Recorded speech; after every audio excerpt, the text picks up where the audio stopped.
Et yo les arcanistes, j'espère que vous allez bien. Moi, ça va bien, les gars. Alors, on se retrouve pour une vidéo sur Reverse parce que je l'avais mis précédemment. Bah, il y avait eu la preview de la version 2.0 sur la version CN qui arrivait. Mais bon, les gars, il faut savoir que sur cette preview, bah, on a eu les nouveaux personnages de la version 2.0. Donc, on aura Joe qui sera la première bannière, évidemment. On aura Mercuria en deuxième partie. Mais il y aura également un nouveau 3 étoiles. Ça m'a un petit peu choqué. Mais bon, aujourd'hui, on est là pour s'intéresser à Joe. Étant donné qu'on a eu son kit qui a été révélé. En tout cas, qui a été data miné entre guillemets, étant donné que l'annonce officielle n'avait pas encore été faite de ce côté-là. Donc, ici, les gars, il faut savoir que le personnage est un 6 étoiles de type Beast. De type Beast, certes, mais assez polyvalent en réalité. Vous allez le comprendre lorsque je vais aborder le personnage. Ça va être également un DPS Reality. Alors là, je comprends pas pourquoi c'est passé en français, excusez-moi. Bon, voilà, du coup, j'ai mis en anglais. Enfin, pour les petits plaisantins, non, je le mets pas en anglais pour faire voir que je parle anglais, hein. C'est simplement parce que de l'anglais au français, certains termes changent de sens, littéralement, mais vraiment du tout au tout. Certains mots peuvent changer de sens. Et parfois, bah, c'est pas toujours le sens le plus correct. Donc, je préfère lire en français pour avoir vraiment la vue d'ensemble. Donc, là, les gars, qu'est-ce qu'on nous dit? On nous dit que Jay, alias Joe, est un 6 étoiles Beast qui va infliger des dégâts Reality et qui va également shield et counter-attaque. Donc ça, déjà, on a une grosse vue d'ensemble du personnage. On sait qu'il fait du dégât Reality, on sait qu'il va shield et on sait qu'il va contre-attaque. Donc ça, déjà, c'est pas mal du tout pour un personnage, notamment 6 étoiles. Alors moi, je chipote un petit peu, mais je me dis que honnêtement, à ce niveau-là, on avait déjà de très très belles alternatives en termes de DPS 6 étoiles Beast sur le jeu, et il y avait mieux à proposer. Bah, par exemple, tout simplement, je vais dire une bêtise, hein, mais un healer Beast par exemple, parce que depuis Medicine Pocket, on n'en a pas eu d'autres depuis la sortie du jeu. Euh, mais voilà, c'est vraiment ou il aurait pu être d'un autre élément, hein. Mais franchement, entre Spato et Melania qui sont juste insane, bah, je m'attendais à autre chose, quoi. N'empêche, on va quand même lire le personnage et voir tout ce qu'il a à offrir. Donc, qu'est-ce qu'on nous dit? On nous dit que lorsque des alliés qui sont sous l'effet du shield de Jay se font attaquer, donc se font toucher, Jay va contre-attaquer en AOE et appliquer Burn à tous les ennemis et à lui-même également. Donc, il a une mécanique qui va faire qu'il va avoir des stacks de burn sur lui également. Oui, ça peut être dangereux parce que les stacks de burn vont lui effectuer des dégâts, mais vous allez voir qu'en contrepartie, ça lui apporte vraiment pas mal de choses intéressantes. Donc, la mécanique, elle est quand même intéressante de la façon dont c'est amené. Donc, on nous dit clairement que les brûlures de Jay ok, les brûlures de Jay peuvent le purifier de tout ce qui va être engelure et voilà. Donc tout ce qui va être engelure. Et on nous dit que ça va augmenter les dégâts qu'il va infliger, mais également le potentiel de son shield, donc l'efficacité de son shield. On nous dit ensuite, when his HP is low, donc lorsque ses HP sont bas, donc quand c'est sous un certain pourcentage, Jay a la possibilité d'infliger des dégâts et de résister aux effets de statut qu'on va lui appliquer. Donc ça, c'est des choses intéressantes à savoir également. Ensuite, maintenant, on va s'intéresser plus précisément au kit du personnage. D'abord avec son I1. Donc l'insight 1 du personnage, c'est quoi? On nous dit que l'insight du personnage, c'est This body is a furnace. Donc on comprend clairement que c'est un personnage de type brûlure. Ça, je l'avais dit, dès que j'avais vu l'aspect du personnage, je savais que c'était un perso brûlure. C'était évident. Donc I1. Donc, lorsqu'il va attaquer, when attacking, damage dealt is increased based on the amount of burn stacks. Donc, lorsqu'il va attaquer, les dégâts qu'il va infliger vont augmenter en fonction des stacks de brûlure. Bon, donc là, à ce moment-là, on va se demander bah, les stacks de brûlure sur qui? Parce qu'on sait que le personnage, il s'inflige des brûlures. Donc, en fonction de sa brûlure à lui ou ceux des ennemis. On continue à lire. After each attack that successfully inflicts burn, donc à chaque fois qu'une attaque va poser la brûlure sur un ennemi ou sur des ennemis, Jay va gagner le même nombre de brûlures. Donc lorsqu'il va appliquer 2 brûlures d'un coup, il va avoir 2 brûlures sur lui. S'il en applique 4, il va en avoir 4 sur lui. Donc lorsqu'il va appliquer des brûlures aux ennemis, il va en appliquer 2 mêmes sur lui également. Ensuite, on nous dit les dégâts de brûlure reçus par Jay sont réduits. Donc ça, évidemment, c'est normal. Bon, il va pas subir les mêmes dégâts qu'il inflige aux ennemis. C'est totalement con. Le perso, il serait beaucoup trop dangereux. Donc, burn damage received by the caster is reduced. Donc, les dégâts la brûlure va le faire vont diminuer. Et les damage, donc, and the damage will not reduce. The caster heals below a certain percentage. Donc ça c'est encore mieux parce qu'on nous dit clairement que les dégâts de brûlure ne l'affecteront plus à partir d'un certain pourcentage. Pour faire tout simple, c'est non seulement les dégâts des brûlures sont diminués sur le personnage. Donc si par exemple les brûlures, je dis une bêtise, si c'est 30% de l'attaque de Jay sur les ennemis, bah sur lui, lorsque la brûlure va faire son proc, bah sur lui ça va être par exemple que 15% de son attaque. Vous voyez ce que je veux dire? Donc les dégâts de la brûlure vont être diminués sur lui. Et en plus de ça, bah, lorsqu'il va atteindre un certain niveau de HP, donc par exemple, on n'a pas encore les pourcentages, mais imaginons que ce soit 30% des HP. Donc à partir du moment où Jay va atteindre 30% de ses HP max, bah, là, les brûlures vont rester, les effets de brûlure vont rester, donc tout ce qui va être amélioration de son kit par rapport au stack de brûlure qu'il a sur lui vont rester, mais les stacks de brûlure ne lui infligeront plus de dégâts. Cependant, si Jay remonte en HP par exemple à 32%, là, la brûlure va faire ses dégâts pour le ramener à 30%. C'est évident, c'est logique. Donc ensuite, maintenant, qu'est-ce qu'on nous dit Donc déjà, I1, très très intéressant. On a sur un même I1, on a des dégâts augmentés par rapport au stack de brûlure. Il va infliger de la brûlure à chaque fois qu'il va attaquer un ennemi. En plus de ça, bon là, en fait, moi, la question que je me pose, c'est each attack. Donc, bon, ouais, non, non, non. Each attack, donc c'est bien à chaque attaque. Parce que si c'était each hit, donc à chaque coup, là, je me serais dit, par exemple, bon, sur le S1 de Jay, on voit qu'il fait 3 ou 4 attaques. Donc, est-ce qu'il met 3 ou 4 brûlures directement en faisant le S1? Là, c'est une question que je me pose, par exemple. Donc là, vu qu'ils utilisent le terme attaque, donc c'est potentiellement à chaque skill. Voilà, donc un skill, une brûlure. Après, on sait jamais. Vraiment, j'ai très très hâte de voir ce que le perso va donner en game pour voir jusqu'où il peut aller. Donc ensuite, on nous dit sur l'I2, damage dealt plus X%. When the caster enters battle, donc là un I2 classique pour un DPS sub DPS, donc il va augmenter les dégâts qu'il va infliger jusqu'à la fin du combat, normal. Donc le I3 maintenant, on va voir. Alors le I3, on nous dit the upper limit of burn stacks carried by the caster is increased. Donc c'est à dire que la limite de stack de brûlure que Jay peut mettre va être augmenté. Donc là, c'est très bien. Si il a un certain stack maximum de brûlure qu'il peut appliquer, bah là, tout simplement, ça va augmenter ce cap de limite. Donc, il pourra en mettre plus. Donc déjà, ça, c'est un très, très bon démarrage de I3, surtout pour un personnage qui se base sur les brûlures.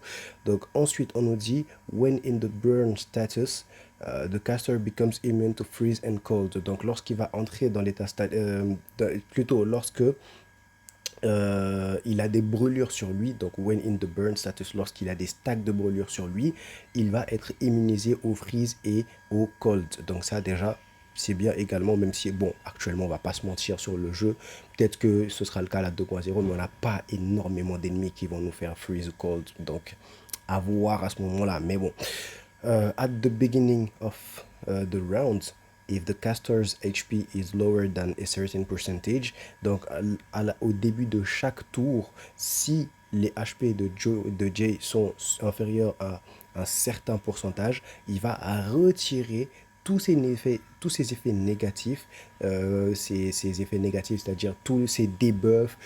S'il était stun, il va retirer le stun. Bref, vraiment des negate status et des stat down. Donc, il va tout retirer, absolument tout. Et en plus, donc, poison, etc. Bref.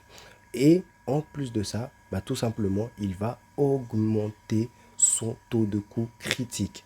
Donc, with the exception of burn, donc il ne va pas se retirer le burn, évidemment, ça va rester. Et il va augmenter son coup critique. Donc, au début de chaque tour, si ses HP sont à un certain pourcentage, il va retirer tous ses effets négatifs et il va en plus tout simplement buffer son taux crit, donc pouvoir faire plus simplement du crit. Donc franchement, j'adore son I3. Je sais pas pour vous, mais moi j'adore son I3. C'est pas le I3 transcendantal, on va pas se le cacher, mais dans la mécanique du personnage, c'est un I3 qui lui va parfaitement. Parce qu'on va tout simplement passer le cap des stacks de brûlure. Et en plus, on va tout simplement donner au personnage un cleanse constant, mais vraiment constant, constant. À chaque tour, si le personnage, vu qu'il va se poser beaucoup de stacks de brûlure, donc forcément, il va prendre des dégâts. Mais en plus, bah, vu que ça va être un DPS, il ne sera pas forcément hyper tanky, donc il va assez rapidement descendre en termes de HP. Donc c'est là que va devoir jouer le team building pour le maintenir en vie et surtout le maintenir à ce niveau de pourcentage d'HP pour qu'il puisse se cleanse à chaque tour, qu'il puisse maximiser les effets de son kit en augmentant drastiquement ses dégâts et bien sûr en se donnant du buff de crit rate. Donc déjà c'est fort, très très fort, et juste en voyant ces insights, je pense déjà à une team que j'ai en tête qui je pense va être vraiment très très forte avec le personnage. Alors on continue tout simplement avec le skill 1, Hardness Test, qui va être une attaque mono-cible, donc il va attaquer un ennemi et va infliger des dégâts reality. Donc on sait que le personnage est un DPS reality, enfin DPS sub DPS. Ensuite, il va infliger brûlure lorsqu'il va attaquer. Donc ça c'est normal. Donc non seulement on aura la brûlure qu'il va infliger grâce à son I1 parce que c'est une attaque, et en plus il va infliger de la brûlure supplémentaire avec ce skill. Donc le perso est un très très bon enabler. Un enabler c'est quoi? C'est un personnage qui applique des dots et qui l'applique très bien, qui est un poseur de dots. Donc là, franchement, c'est très très bon. Enfin, pas forcément des dots, mais qui va appliquer un effet constant sur les ennemis de façon à bénéficier aux alliés. C'est ça un enabler. Donc là, en l'occurrence, c'est un enabler brûlure. Donc le fait de pouvoir apporter autant de brûlure à l'équipe, c'est déjà très très bon. Ensuite, on nous dit tout simplement qu'il va augmenter les dégâts de tous les alliés en fonction des stacks total de brûlure. Et ça, c'est insane, les gars. C'est insane. Sur le même skill, il va faire du dégât. Il va brûler il va mettre des stacks de brûlure sur les ennemis. Et en plus de ça, il va buffer tous les alliés en fonction des stacks total de brûlure. Mais c'est une dinguerie. C'est trop fort. C'est trop fort, ce skill 1, il fait tout. Donc là, franchement, c'est beau. C'est très très beau, honnêtement. Et moi, ce qui m'intéresse, c'est de savoir si les stacks de brûlure dont on parle, bah, c'est tout simplement en rapport avec les brûlures du personnage, c'est-à-dire les brûlures qu'il a sur lui-même, ou sinon, étant donné que c'est stats totaux plutôt stack totaux de burn, bah, est-ce que c'est tous les stacks qui sont sur le champ de bataille? Par exemple, s'il a 10 stacks sur lui et que les ennemis ont 20 stacks sur eux, en tout, bah, est-ce que ça voudra dire par exemple qu'il va augmenter les dégâts en fonction de 30 stacks de brûlure qui sont sur le terrain ou juste les 10 qu'il a sur lui? À voir. Franchement, en fonction de ça, ça peut être vraiment très très fort, mais dans les deux cas, c'est déjà très fort. Donc honnêtement, skill 1, moi j'adore, je valide, c'est magnifique. Donc là, le skill en lui-même, super beau, j'ai rien à redire, super beau. Ensuite, le skill 2, Hit Treatment. Donc, Hit Treatment, ça va être un compteur de masse, les gars. Mais c'est quoi cette dinguerie? C'est quoi cette dinguerie? Ok, donc, on a un skill 2 qui va appliquer un compteur de masse. Ce compteur de masse, qu'est-ce qu'il va faire? Il va donner un shield à toute l'équipe proportionnellement à non seulement l'attaque du personnage donc de Jay, mais en plus il va augmenter l'efficacité de ce shield en fonction des stacks de burn que Jay a sur lui. Donc en fonction d'abord de son attaque et également en fonction des stacks de brûlure qu'il a sur lui, il va donner un shield à toute l'équipe. Première partie. Deuxième partie, qu'est-ce qu'on nous dit? On nous dit when an ally under this shield is attacked. Donc lorsque un personnage sous ce shield va être attaqué, oh my god, Jay va contre-attaquer instantanément, mais c'est une dinguerie les gars. Il va riposter, il va contre-attaquer avec High Temperature Backfire. Et ça c'est quoi? C'est une attaque de masse qui va infliger des dégâts reality à tous les... Mais wesh! Mais wesh! Les gars, en fait, c'est exactement la même attaque que 37 fait, mais À la différence simplement que 37, elle va faire une contre-attaque. Certes, c'est pas le même type de dégâts, hein. On est sur du Genesis sur 37, là où ici on est sur du Reality sur Jay. Mais c'est vraiment fort parce que 37, on a besoin qu'il y ait un certain nombre de stacks de Reka par exemple pour libérer son follow-up attaque. Alors que là sur Jay, mais il en a rien à faire. Tu attaques un de ces gars, il te déchire.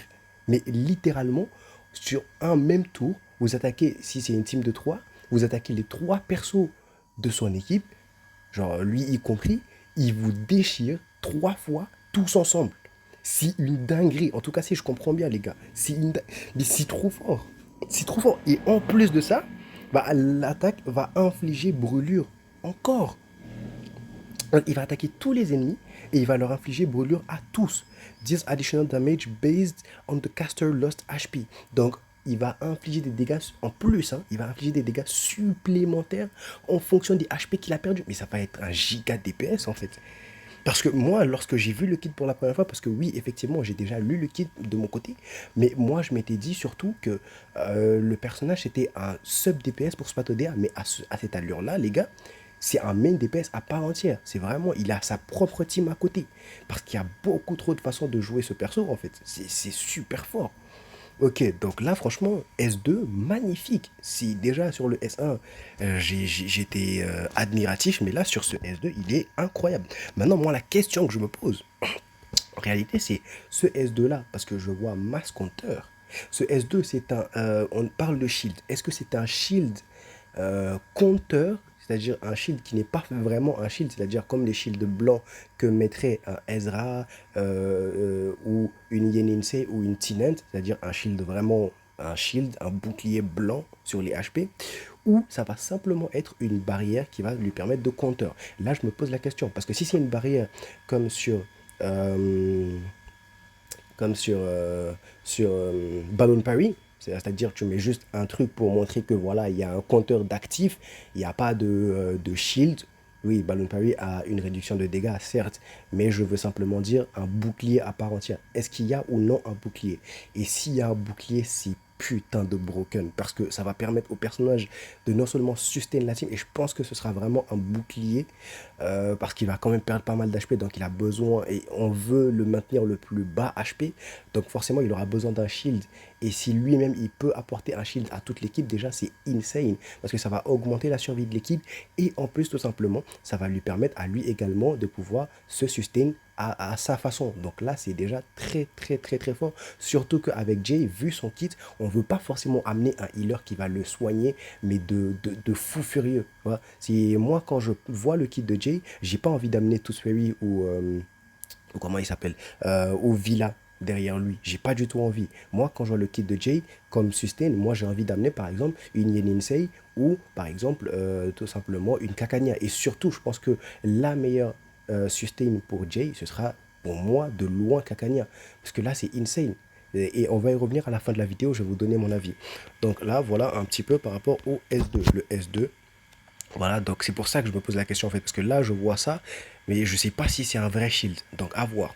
Ensuite, l'ultime du personnage, on nous dit tout simplement Mass Attack Reality Damage, donc il va infliger des dégâts AOE tout simplement à tous les ennemis. Donc avant d'attaquer, the caster grants the same amount of burn stacks from the targets to himself. Donc ok, donc il va copier, coller le même nombre de stacks que les ennemis ont en termes de brûlure sur lui-même. Maintenant, il y a pas mal de questions que je me pose juste avec cette phrase. Par exemple, est-ce que ça va tout simplement remplacer les stacks de brûlure qu'il a lui-même déjà sur lui? Par exemple, si les ennemis en face ont en tout 20 stacks de brûlure et que lui, il en avait déjà 10, est-ce que ça va copier simplement les 20 stacks de brûlure sur lui et du coup, il en a 30 sur lui? Vraiment, juste pour vous faire l'exemple, hein.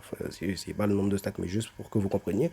Ou tout simplement, les 10 qu'il avait déjà sur lui vont être remplacés par les 20 des ennemis. Parce qu'on nous dit clairement, the caster grants the same amount of burns stacks from the target to himself. Donc il va se donner le même nombre de stack. Donc, se donner le même nombre. Est-ce que ça voudrait dire, vous avez 20, donc je me donne 20, ou vous avez 20 et du coup, je prends vos 20 et je les mets sur moi. Donc, il y a cette petite nuance que je me pose quand même. Je ne sais pas trop comment ils vont gérer ça, mais dans les deux cas, ça paraît super fort parce que, étant donné que bah, plus il y a de brûleurs sur lui et plus il est bas HP, bah, plus il va démonter les ennemis. Donc, dans les deux cas, bah, c'est juste fort de chez fort. Et la deuxième chose, c'est est-ce qu'il va se transférer les brûlures totaux de tous les ennemis ou simplement d'un ennemi ciblé à voir aussi. Mais je pense que ce sera quand même tous les ennemis, en tout cas. Ensuite, on nous dit This attack will not inflict burn. Donc cette attaque ne va pas infliger burn contrairement à tous ces autres attaques. Dans le passif, on nous dit que quand il va attaquer directement, il met des brûlures sur les ennemis. Donc on nous dit clairement ici que cette attaque ne va pas infliger de brûlures.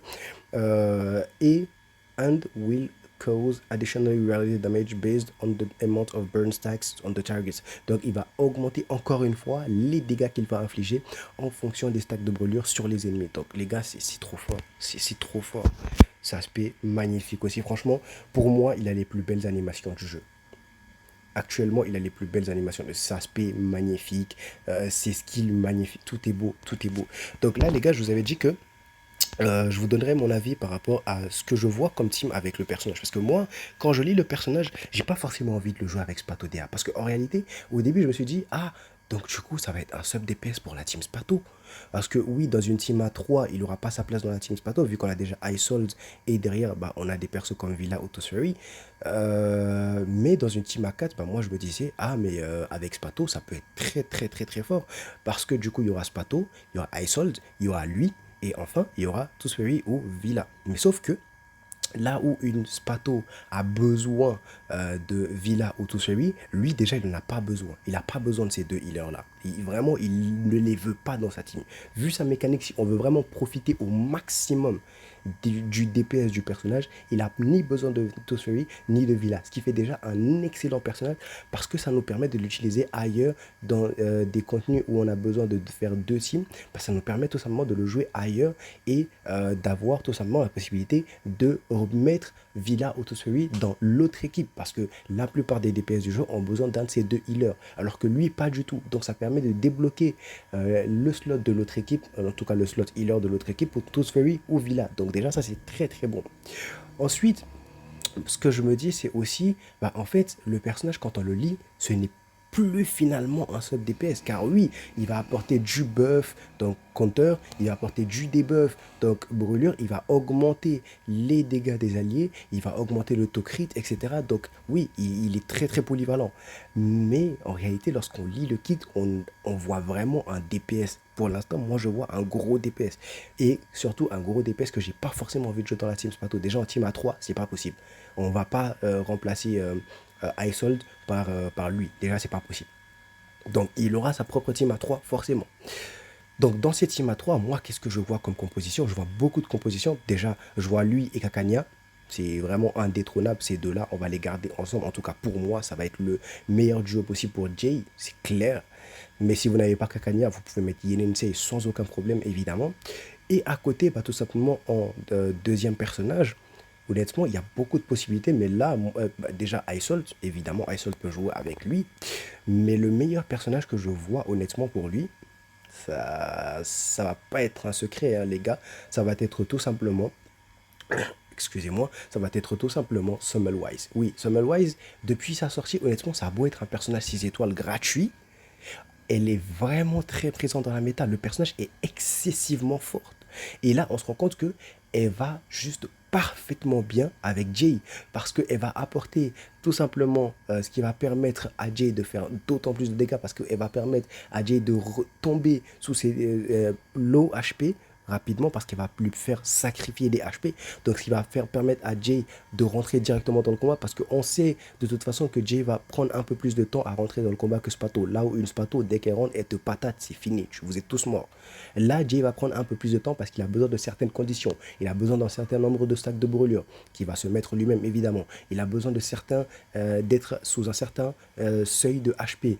Donc là, avec Summelwise, déjà, c'est beaucoup plus rapide et plus simple parce qu'il va déjà tomber rapidement au niveau du pourcentage de HP dont il a besoin. Parce que Summelwise va sacrifier ses HP, mais en plus de ça, sa brûlure va également diminuer ses HP. Et en contrepartie, bah, on a Kakania qui va soigner un peu vraiment juste ce qu'il faut pour qu'il remonte HP et meure pas du tout, mais en même temps qu'il ait sa sustain. D'autant plus que bah, tout simplement Kakania va prendre une partie des dégâts que Jay va recevoir. Donc autant par rapport à la brûlure qu'il va s'infliger lui-même que par rapport aux dégâts des ennemis. Et ça c'est encore mieux parce que tout simplement on sait que Sammelwise fait proc le passif de Kakania. Donc sa batterie entre guillemets. Donc elle va la charger en sacrifiant les HP et du coup ça va permettre à Kakania de également pouvoir remplir rapidement sa jauge pour soigner tout le monde lorsque le besoin se fait ressentir et en même temps attaquer les ennemis. Donc ça va rendre la machine beaucoup plus rapide. D'autant plus si les brûlures que Jay a sur lui, c'est un test qu'il faudra faire, mais si les brûlures que Jay a sur lui et lui font des dégâts fait également répercuter ces dégâts-là sur Kakania, c'est-à-dire que ça permet à Kakania de se charger plus vite, c'est d'autant mieux parce que tout simplement ça va permettre à Kakania de charger très vite et du coup de pouvoir cycler rapidement et du coup ça permet à la team d'être vraiment incroyablement forte parce que du coup Karania va prendre des dégâts des alliés du coup de Jay et de Sammelwise sur elle, elle va pouvoir healer, elle va pouvoir buffer et à côté bah, tout simplement tu vas avoir Jay qui va augmenter les dégâts. Bah, Kakania fait beaucoup de dégâts malgré qu'elle est healeuse. Tu as Sammelwise qui fait énormément de dégâts alors qu'il est support. Tu as Jay qui fait énormément de dégâts, donc il va amplifier les dégâts de toute la team, il va buffer l'autocrit, il va avoir de la sustain grâce à Kakania, il va avoir ses dégâts amplifiés par la présence de Sammelwise. Bref, c'est tout un bordel qui va être sans nom. Donc honnêtement, cette team A3, elle est juste super fun pour moi. Elle va être dingue. Franchement, j'ai trop hâte de tester cette team et de la voir être testée évidemment. Et en team A4, tout simplement, on rajoute une petite Isold. On s'emmerde pas. On met Isold dans la team et c'est bingo en fait. Parce qu'elle va enchaîner les burns sur les ennemis. Comme si déjà on n'avait pas Jay qui mettait assez de burn. Hein. Ouais. Et en plus, bah, déjà, vu qu'elle va mettre plus de burn sur les ennemis et du coup les débuffer en même temps, hein, augmenter les dégâts de la team, bref, et faire son propre dégât elle, bref, pas mal de choses. Mais surtout, vu que les ennemis auront beaucoup plus de burn sur eux grâce à Isold, avec Jay en plus, bah, Jay pourra voler copier sur lui plus de brûlure des ennemis et du coup vu qu'il aura plus de brûlure il va accentuer encore plus ses dégâts, donc tout est fait pour que Jay détruise les ennemis mais vraiment de façon bestiale. Donc là, honnêtement, c'est quelque chose que j'ai vraiment hâte de tester, les gars. Je sais pas vous, donnez-moi votre avis. Moi, j'aimerais vraiment connaître votre avis par rapport à ça. Dites-moi ce que vous pensez du kit de Jay. Est-ce qu'il vous a l'air fun ou pas fun? Est-ce qu'il vous a l'air risqué ou pas risqué? Est-ce que vous vous attendiez à un troisième DPS Beast 6 étoiles alors qu'il y avait d'autres choses qui manquaient, par exemple un healer minéral 6 étoiles? Donnez-moi votre avis et surtout, quelle serait pour vous la meilleure team A3 et la meilleure team A4 de Jay lorsqu'il sortira? Donnez-moi les teams les plus loufoques que vous ayez en tête, les gars. J'ai hâte de vous dire. Donc moi, je vous laisse là. Je vous dis à la prochaine. Tchuss.